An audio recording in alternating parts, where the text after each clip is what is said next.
Alhamdulillah, alhamdulillah hamdal hamidin hamdal syakirin.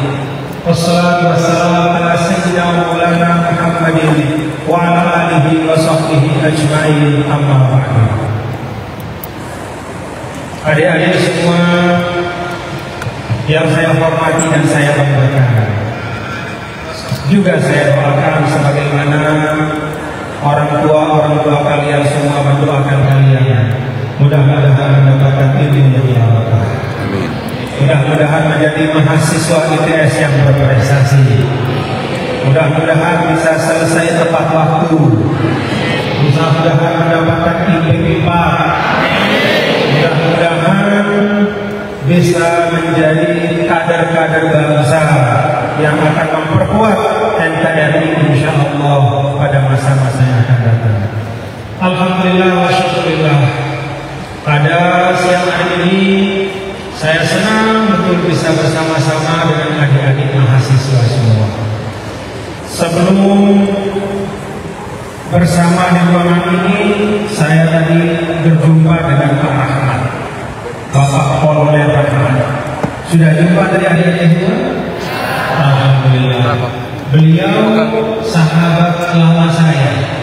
Dulu sempat menjadi komandan Pangkalan Angkatan Laut di NTB ketika saya bertugas sebagai Gubernur Nusa Tenggara Barat 7 tahun yang lalu, 2015. Alhamdulillah 2022 saya bisa jumpa kembali dengan beliau, dan yang memperjumpakan saya dengan beliau adalah silaturahim bersama dengan adik-adik pada siang hari ini. Alhamdulillah. Adik-adik semua, tema yang saya diminta untuk sharing dengan adik-adik semua, moderasi beragama di negara kesatuan Republik Indonesia. Ada satu ungkapan bahasa Arab waktu saya di pesantren, al-hukmu ala syai' fardun an-tasawwur. Kita bisa menghukum sesuatu, menilai sesuatu baik atau buruk. Kalau kita dikasih pilihan iya atau enggak, maka kita bisa pilih iya atau tidak. Penilaian itu kata ulama fardun an-tasawwur, penilaian yang terbaik. Kita memberikan penilaian kepada sesuatu fardun an-tasawwur, harus berlandaskan kepahaman. Karena itu adik-adik semua, ketika sekarang adik-adik masuk di institusi perguruan tinggi hebat yang namanya ITS, buka hati, buka mata, buka telinga, belajar dengan sungguh-sungguh, cari kemengertian dan kepahaman. Karena kebanggaan yang pertama bagi ITS dan bagi orang tua kita semua, adik-adik semua, tidak berhenti ketika sudah menjadi mahasiswa ITS, tapi adik-adik semua menjadi orang yang mengerti tentang kehidupan. Al-hukmu ala syai' fardun an-tasawwur, menilai sesuatu haruslah berlandaskan kemengertian dan kepahaman. Apa arti moderasi beragama? Kan kita bicara tentang moderasi beragama. Adik-adik, kalau adik-adik mendengar kata moderat, apa yang pertama tergambar di pikiran adik-adik semua? Kata moderat. Ada yang bisa jawab? Ya.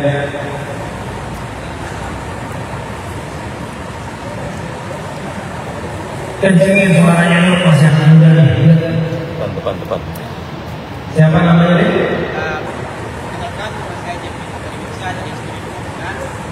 Studi pembangunan. Apa itu moderat atau moderasi?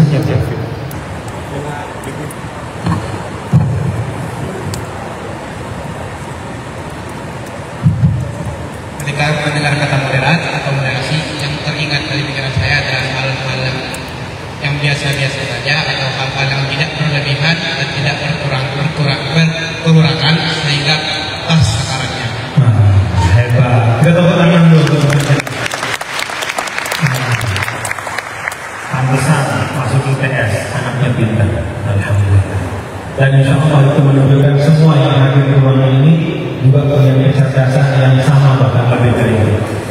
Benar yang disampaikan tadi oleh teman kalian tadi, bahwa moderat itu salah satu yang paling cepat tergambar dalam pikiran kita adalah menempatkan sesuatu pada tempatnya, tidak berlebih-lebihan. Dengan kata lain, segala sesuatu itu diperlakukan secara proporsional. Yang penting dipentingkan, yang penting jangan dikerjakan. Itu bagian dari moderasi. Itu salah satu makna. Karena itu sering dikatakan bahwa umat Islam itu adalah umatan wasat, umat yang moderat. Dan ini bukan ungkapan yang dibuat-buat oleh seorang ulama misalnya, tapi ini ungkapan Al-Quran sendiri. Wa kadzalika ja'alnahu ummatan wasatan. Jadi moderat dan moderasi beragama itu adalah pesan Al-Quran. Demikianlah kami jadikan kalian umat Muhammad adalah ummatan wasatan, umat yang memiliki sikap moderat, pertengahan, proporsional, tidak berlebih-lebihan, mampu menempatkan sesuatu pada tempatnya. Itu makna yang dasar dari moderasi atau moderat. Lalu ada makna lain. Siapa orang yang mampu menempatkan sesuatu pada tempatnya? Orang yang mampu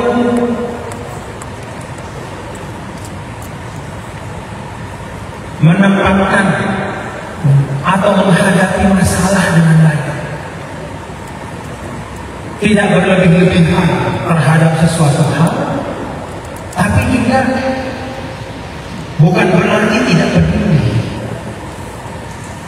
Maka sikapnya selalu tepat, maka sikapnya selalu bertanggung jawab, maka dia mampu menempatkan segala sesuatu pada tempatnya.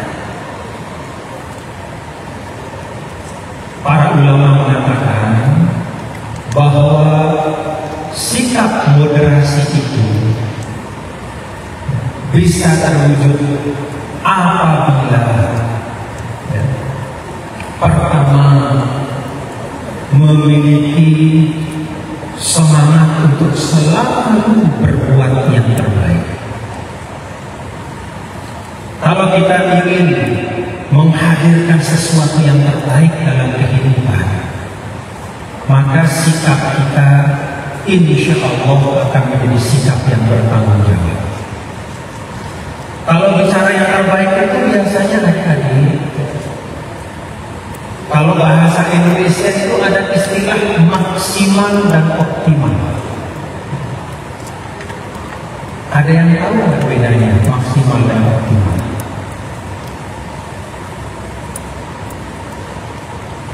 Kalau dua kata ini dibedakan, maka bedanya itu adalah bahwa kalau maksimal orientasinya hanya melihat hasil saja. Pokoknya misalnya berdagang, untungnya untung paling besar. Kalau dari mahasiswa, pokoknya IP saya paling tinggi. Orientasinya pada hasil. Tapi kalau optimal, di situ juga mengandung proses yang terbaik. Bukan hanya hasil akhir yang dilihat, tapi juga prosesnya menuju pada hasil itu. Dia pastikan memang betul semester demi semesternya itu dia tempuh dengan tanggung jawab. Dia pastikan betul seluruh bahan-bahan pendidikan yang dia dapatkan dari dosennya itu dia pahami dengan sebaik-baiknya. Dia menghargai proses sama pentingnya dengan menghargai hasil. Itu optimal. Nah, di dalam istilah Al-Quran, optimal itu adalah ungkapan di dalam surah Tabarak, alladzi khalaqal mauta wal hayata liyabluwakum ayyukum ahsanu amala. Jadi kata ahsan di situ ya, yang sering disebut dengan yang terbaik itu bukan hanya tentang hasil ya. Bukan hanya tentang berapa di ijazah kita nanti ketika kita lulus dari ITS, tidak. Tetapi ahsan itu juga menyangkut bagaimana proses kita di dalam menuntut. Jadi moderasi itu adalah sikap bertanggung jawab yang dilandasi dengan keinginan dan usaha untuk selalu menghadirkan yang terbaik.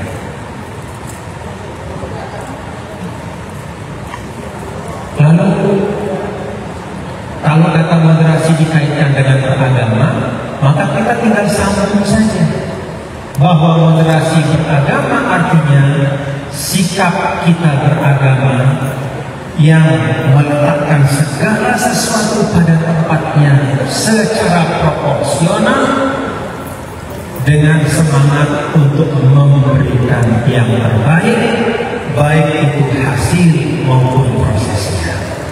Kalau kita sambung lagi ke NKRI, apa artinya moderasi beragama di NKRI? Bahwa kita hidup sebagai umat beragama di NKRI ini dan menjadikan nilai-nilai beragama kita itu sebagai bagian dari semangat untuk memberikan yang terbaik untuk NKRI. Bagaimana bentuknya? Adik-adik, ini tadi saya sudah tanya di luar, apakah ini memang mahasiswa-mahasiswi muslim? Jawabannya iya. Nah, saya ingin untuk memberikan gambaran tentang Islam kita.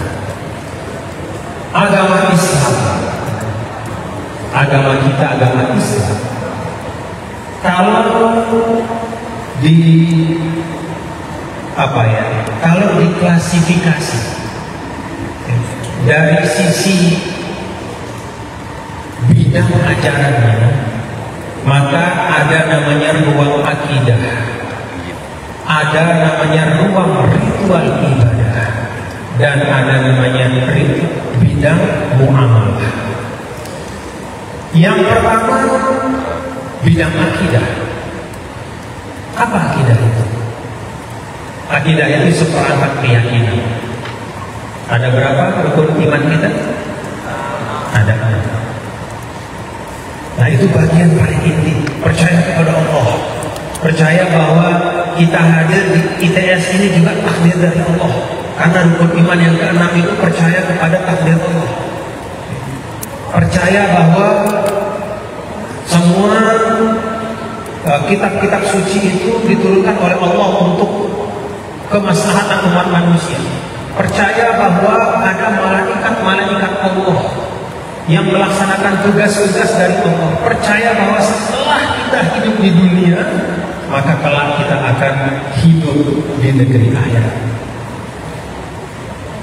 Ruang akidah ini, adik-adik, itu sifatnya ya, sifat dari akidah dalam Islam itu istilahnya tauqifi, nggak boleh itu akutif. Jadi diterima sebagaimana apa adanya. Rukun Islam itu 6, rukun iman itu 6, dari dulu sekarang dan sampai kapanpun, mau kemajuan teknologi kayak apapun, tetap ruang akidah itu seperti itu. Yang kedua, ruang ritual ritual ibadah ini juga sama dengan akidah. Prinsipnya ritual ibadah itu kita terima contohnya dari Rasulullah SAW, lalu kita laksanakan. Ada perintah sholat 5 waktu, ya kita laksanakan. Sekarang zaman industri, revolusi industri 4.0, ya tetap aja sholatnya 5 waktu. Mau zaman autonomous machine misalnya, mesin-mesin yang tidak perlu intervensi manusia ke depan nanti, mungkin teman-teman adik-adik mahasiswa ITS menjadi bagian akan menjadi inventors atau para penemunya. Tetap saja mau secanggih apapun dunia kita, ritual ibadah itu tetap sama. Enggak ada perubahan substansi, tidak boleh dirubah. Puasa yang wajib ya tetap aja pada Ramadan sampai kapan itu. Mau naik haji ya tetap saja berangkatnya tetap ke Mekah, ya, bukan ke New York, bukan ke Melbourne, bukan kemana. Ritual ibadah itu prinsipnya tetap dan tidak berubah. Nah, yang ketiga, dalam Islam itu ada namanya ruang muamalah. Apa ruang muamalah itu? Selain daripada ruang akidah dan ruang ritual ibadah. Jadi ruang kita berbangsa dan bernegara, ruang bersosial ekonomi, ruang berkebudayaan, ruang berteknologi, berilmu pengetahuan, itu masuk ruang muamalah. Ruang muamalah itu ada satu perbedaan yang sangat prinsip dibandingkan dengan ruang akidah dan ruang ibadah. Apa perbedaan yang prinsip?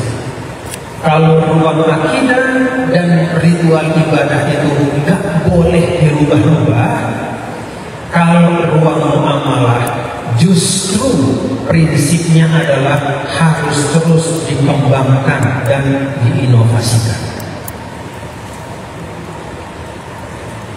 Jadi selain ruang akidah dan ritual ibadah itu, adik-adik dan kita semua sebagai umat Islam, anak-anak muda hari ini, kita semua ini diharuskan oleh agama kita untuk mengisi ruang kehidupan dengan cara-cara yang terbaik, yang bisa membawa kemajuan bersama.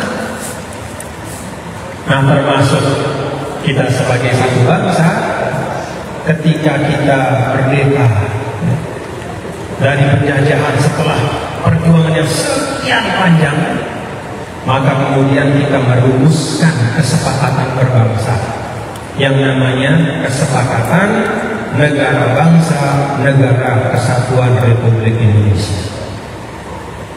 Bagaimana Islam memandang NKRI ini? Loh, kan pada zaman Nabi nggak ada namanya NKRI. Kan pada zaman para sahabat juga nggak ada negara bangsa. Adik-adik semua, para mahasiswa-mahasiswi, inilah yang disebut dengan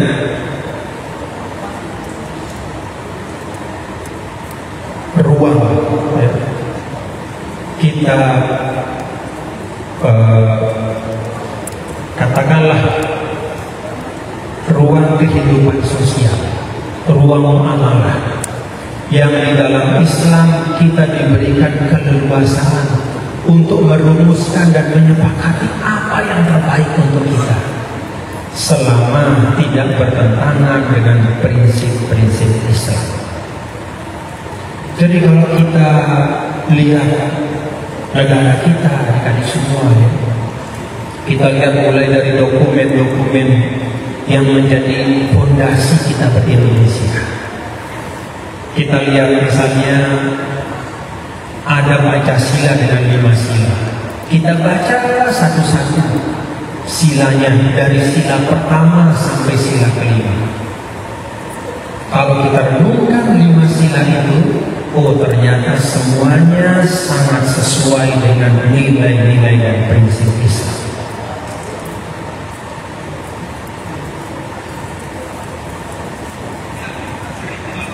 Kita lihat pembukaan undang-undang dasar kita sama juga seperti itu. Artinya apa? NKRI sebagai bagian dari kesepakatan kita sebagai bangsa, kita mengikat diri sebagai satu bangsa dalam negara kesatuan Republik Indonesia adalah kesepakatan yang sudah sesuai dengan tuntunan-tuntunan Islam. Jadi dalam ruang kehidupan selain dalam akidah dan ritual ibadah, kita dipersilahkan oleh agama cari kesepakatan apa yang terbaik yang bisa mengatur kehidupan bersama sehingga bisa maju bersama-sama. Alhamdulillah kita punya kesepakatan yang kaya, satu bangsa, satu negara, yang meskipun kita semua dari suku bangsa yang berbeda dan latar belakang yang beragam.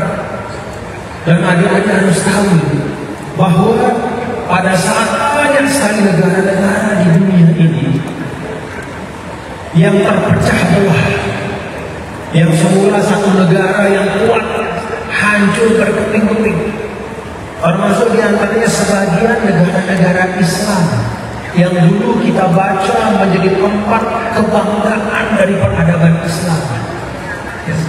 Kalau dulu kita pernah dengar misalnya ada cerita 1001 malam, ya. Alfu Lailah wa Lailah. Itu cerita yang panjang sekali, ya, tentang romantika satu kerajaan yang luar biasa hebatnya, dengan pemimpin-pemimpinnya, dengan segala macam yang itu.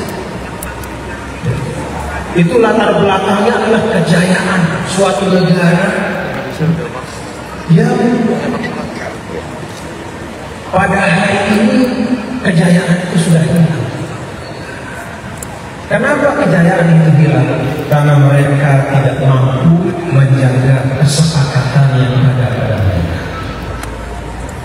Nah, oleh karena itu adik-adik sekalian, kalau kita sudah punya kesepakatan sebagai satu bangsa, mari kita jaga kesepakatan. Menjaga kesepakatan sebagai satu bangsa itu bagian yang esensial dalam Islam. Allah Subhanahu wa Ta'ala di dalam Al-Quran ketika menyampaikan tentang siapa orang yang berbangsa, salah satu sifatnya adalah wal-mufuna bi ahdihi idza ahadu. Mereka itu kalau sudah punya kesepakatan, kalau mereka punya janji mereka tunaikan. Kalau mereka punya kesepakatan yang baik, ya, bukan kesepakatan yang buruk, maka kesepakatan yang baik itu mereka kawal, mereka jaga. Itu sifat orang yang bertakwa. Dan kalau kita meninggalkan kesepakatan itu, apalagi khianat kepada apa yang telah kita tetapkan sebagai panduan bersama-sama berbangsa dan bernegara, maka itu di dalam Islam disebut sebagai al-khianah. Bahasa kita khianat. Itu salah satu sifat yang paling tercela. Nah, oleh karena itu adik-adik semua, dengan memahami bahwa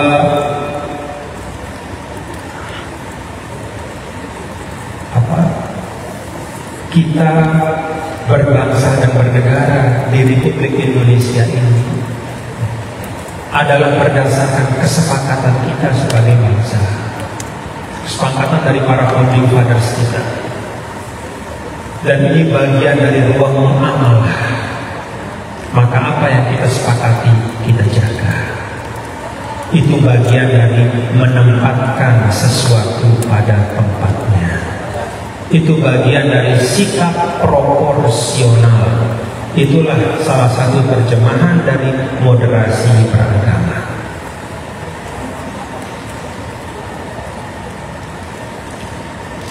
Adik-adik para mahasiswa-mahasiswi,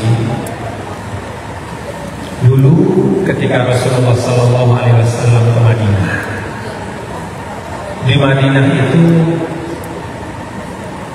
tidak semuanya orang Islam. Bahkan dalam riwayat disebutkan dari 10.000 penduduk Madinah pada waktu Rasul datang tinggal di situ, tahun pertama, tahun kedua itu ada 10.000 penduduknya. 4.500 itu orang Arab yang bukan Islam. Jadi orang Arab penduduk Madinah tapi bukan Islam. 4.000-nya adalah orang Yahudi. Jadi Madinah ada 4.000 orang Yahudi. Sisanya 1.500 itulah jumlah dari umat Islam. Jadi kalau dipersentasekan 1.500 dari 10.000 itu berapa persen? 1.500 dari 10.000 berapa persen? Berapa? Cuma 15%. Itulah Islam di Madinah pada saat Rasulullah SAW datang. Kalau kita pakai bahasa mayoritas dan minoritas, maka umat Islam di Madinah di awal-awal itu minoritas, hanya 1.500 dari 10.000. Tapi kenapa yang 1.500 dari 10.000 itu bisa memimpin, bisa dipercaya? Pemimpin dari yang 1.500 yang namanya Muhammad SAW dipercaya untuk memimpin Madinah. Kenapa? Bukan dengan kekuatan otot, bukan dengan paksaan senjata, tapi dengan keteladanan dan kemampuan untuk memberikan hal-hal terbaik untuk masyarakat Madinah. Itulah Islam. Jadi kalau kita bicara Islam, hadirin sekalian, kalau kita bicara Islam dan kita lihat bagaimana Rasulullah SAW mendakwahkan Islam ketika beliau berada di Madinah, maka prioritas beliau adalah selalu berusaha memberikan dan menghadirkan yang terbaik.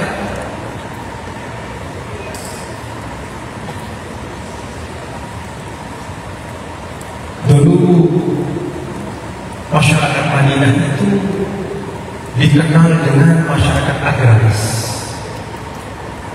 bisa nanam tapi nggak bisa jual. Kan banyak yang begitu juga ya di tempat kita ya. Masyarakat agraris, punya kebun. Kalau bahasa kita punya sawah, tapi di sana nggak ada sawah, yang ada kebun kurma. Madinah itu kurmanya terbaik. Tapi karena dia tidak punya para pedagang yang piawai untuk memasarkan hasil dagangannya, maka selalu hasil mereka itu dibeli dengan harga yang murah. Capek-capek tanam korma, ternyata duitnya cuma sedikit, kira-kira. Kenapa? Bukan karena kormanya nggak bagus, tapi karena tidak punya ilmu marketing yang baik. Tidak ada jaringan logistik perdagangan yang dibangun. Jadi sifatnya pasif saja, nggak ngerti gimana jualnya, pinter nanam nggak bisa jual. Begitu datang Nabi kita, Nabi besar Muhammad Sallallahu Alaihi Wasallam ke Madinah, beliau bersama dengan para sahabat dari Mekah yang juga merupakan pedagang-pedagang dan bisnismen yang sangat piawai, jagoan semua. Maka ketika datang ke Madinah, Rasulullah SAW memberikan sesuatu yang sebelumnya tidak ada. Apa yang dibawa oleh Rasul selain membawa Islam? Nabi membawa ilmu dagang, sehingga hasil kebunnya orang Madinah yang semula harganya rendah, karena kemudian dimarketingkan, ya, dijual ya, dengan ilmu dagang yang hebat oleh para sahabat yang datang bersama Nabi dari Mekah, maka ekonomi Madinah menjadi meningkat. Begitu dilihat, oh ternyata Islam itu membawa kebaikan untuk semua. Ketika meningkat ekonomi Madinah, bukan yang 1.500 saja yang makin makmur, tapi 10.000-nya itu semuanya ikut makmur. Bukan hanya yang beragama Islamnya yang kemudian sukses, tapi semuanya yang belum Islam, yang Yahudi, semua mendapatkan manfaat. Itulah Islam. Karena itu salah satu ayat dalam Al-Quran, wa ma arsalnaka illa rahmatan lil alamin. Nah, karena itu bagian dari berislam kita di Indonesia ini adalah bagaimana kita bisa menghadirkan karya-karya terbaik kita sebagai anak bangsa untuk kemajuan negara kesatuan Republik Indonesia. Itu bagian dari kita berislam di Indonesia, sebagaimana dulu Nabi dan para sahabat berislam di Madinah, membawa kesejahteraan, kemajuan untuk Madinah. Itu juga bagian dari moderasi beragama, dalam arti kita mampu menjadikan semangat keberagamaan kita untuk membawa kemajuan untuk semua.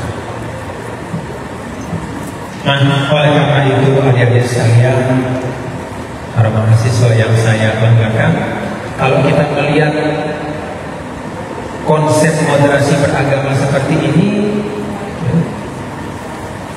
saya mau tanya, kalau kita melihat konsep moderasi beragama seperti ini, kalau kayak begini yang diajarkan oleh Islam, kita bangga nggak sebagai umat Islam? Islam itu ya beri wala yahdi, membangun, tidak menghancurkan. Islam itu yuslihu wala yufsid. Islam itu memperbaiki, bukan mendestruksi. Islam itu menghadirkan kemajuan. Nah, karena itu bagian juga adik-adik semua yang saya hormati dan banggakan ya, sebagai kader-kader untuk kemajuan bangsa ke depan, bagian dari mampu menempatkan sesuatu pada tempatnya dengan semangat selalu memberikan yang terbaik. Salah satu bagiannya juga adalah merawat dan melestarikan nilai-nilai baik yang sudah tumbuh di tengah-tengah kita. Itu bagian dari moderasi beragama. Jadi Islam tidak mengajarkan kita untuk menolak segala sesuatu yang sudah ada sebelum Islam. Dulu Rasul ketika berdakwah di Mekah, kemudian 10 tahun berdakwah di Madinah, apa-apa yang baik dijaga oleh Nabi, bahkan dikuatkan.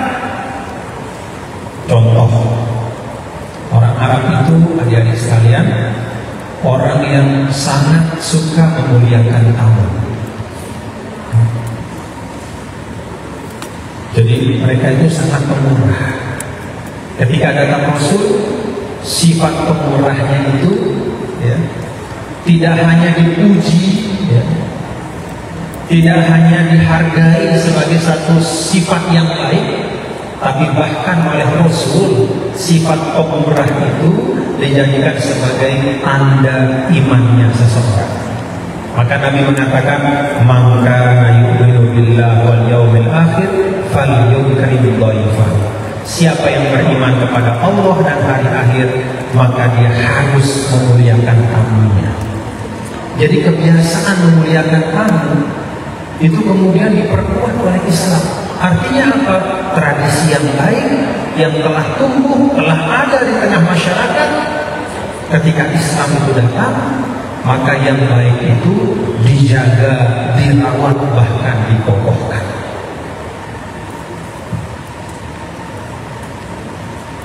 Kalau kita lihat masjid-masjid kita di Indonesia, pergi ke Demang, lihat masjid di Demang, masjid di Gresik,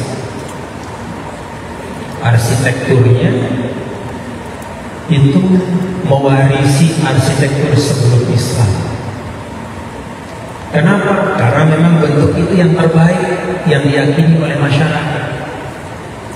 Jadi kalau ada sesuatu yang memang sudah baik, tumbuh berkembang, baik itu tradisi sosial budaya, selama tidak bertentangan dengan akidah Islam, atau prinsip Islam, maka Islam tetap menghormatinya. Jadi tidak ada masa Rasulullah SAW begitu datang ke Mekah atau datang ke Madinah, bapak-bapak, ibu-ibu, ini Madinah banyak tradisi-tradisi sebelum Islam, harus hapus semua. Kita mulai dari baru semua. Tidak ada seperti itu. Apa yang sudah baik dirawat, dijaga dan dikokohkan. Itulah Islam. Karena itu di dalam sebuah ungkapan Rasulullah SAW mengatakan, al-hikmah dawlatul mu'min ya'khudhuha min aina wajadaha ya'khudhuha anna wajadaha.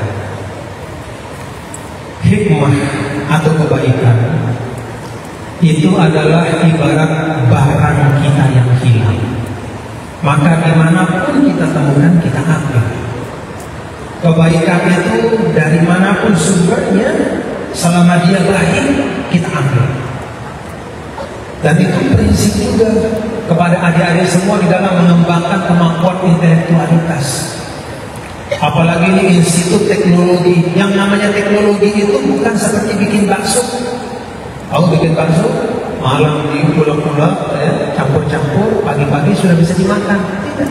Teknologi itu akumulasi dari olah pikir manusia, akumulasi dari eksperimen, dari beragam latar belakang. Ada yang bangsa Amerika, Eropa, Jepang, Cina, segala macam. Masing-masing itu menetapkan fondasi, masing-masing itu mengembangkan. Lalu mereka berkolaborasi, terakumulasilah, lahir satu teknologi. Kalau misalnya katakanlah ITS yang terkenal ya dengan robotnya, ya. Saya dengar juga sudah ada juga motor listriknya. Itu adalah akumulasi dari hasil olah pikir, bahkan bukan hanya umat Islam, seluruh umat manusia yang terbaik semua. Lalu kemudian terakumulasi berdasarkan eksperimen yang ada, lahirlah teknologi yang berguna untuk manusia. Itu nilai Islam.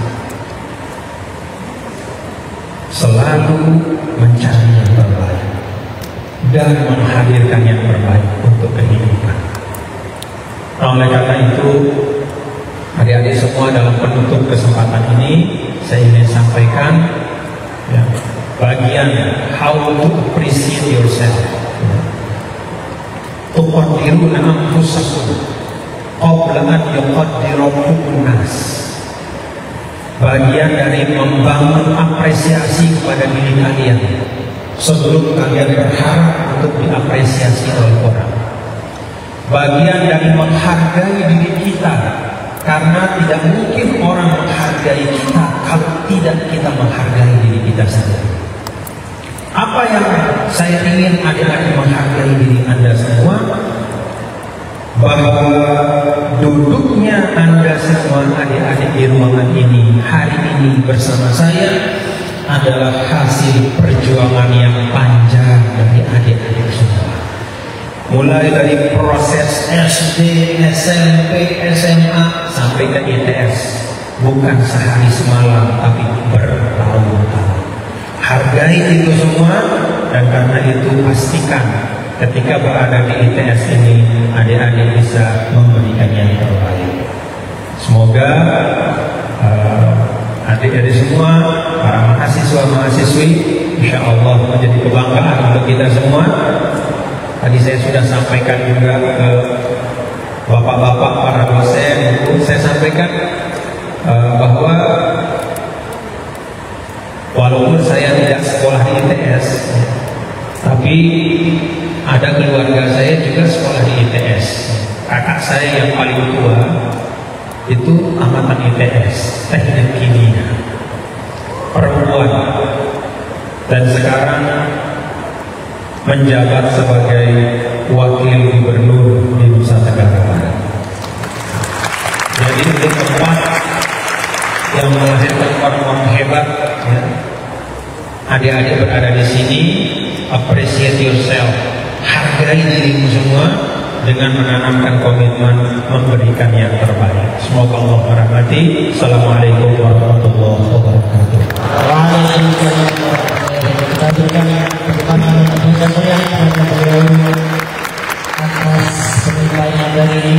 yang sangat-sangat luar